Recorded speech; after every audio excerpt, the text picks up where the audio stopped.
थारैनो बे ओनसोलनि थाखाय गाहाम जादों।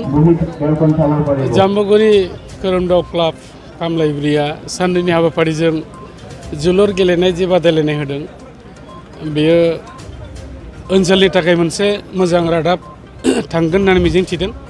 मानो होननानै बुङोब्ला दिनै बेवहाय जे टिमफ्रा बाहागो लादों आरो बे टिमफ्रा जेरैबायदि बाव बाहागो लानानै बिथांमोना गाव गावनि रोंगौथिखौ बाव दिन्थिफुंनो हादों।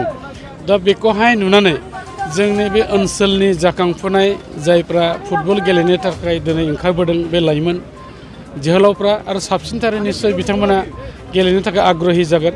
आरो मानो होननानै बुङोब्ला जों दिनै नुदों बिभिन्न गेलेनायनि गेजेरजों जोङो गावनि मुंखौ थिसननायजों लोगोसेयैनो गाव इयुन समाव गावनि आथिङाव गाव गसंथानायनि मोनसे राहा लामाखौबो जिउ खांनायनि राहा लामाखौ मोननो हायो।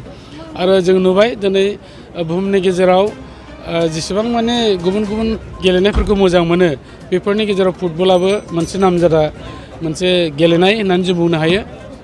दा बे फुटबलाव जोंनि बर' माहारिनिफ्राय गेजेरनिफ्रायनो गोबां माखासे state player national player international player दिनै जाखांबोगासिनो दङ। आरो बिनि गेजेरावनो जोङो हलिचरन नार्जारी बिथांनि मुंखौ लानो हायो। आरो गोबां जुनियर माखासे जोंनि फंबायफोर जाखांबोगासिनो दङ। दिनै नोंथांमोना मिथिगौ उन्दै उन्दै बैसोनि माखासे जे जुनियर टिम हिसाबै एबा प्लेयार हिसाबै गुबुन गुबुन जायगायाव कचिंबो लाहैगासिनो दङ। दा गतिके बेयो जोंनि थाखाय मोनसे मोजां हाबाफारि।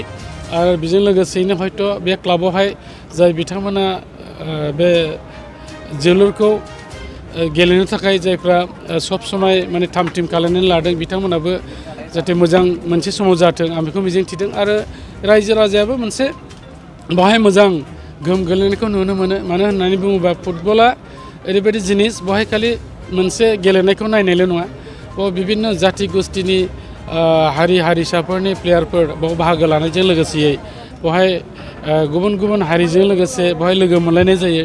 मोजां मोनसे सम्पर्कआ थायो बेवहाय। दा दिनै बाव नोंथांमोना निस्सय नुदों बेवहाय बे ओनसोला मैखोमै बर' आरो आदिबासिफोरनि ओनसोल।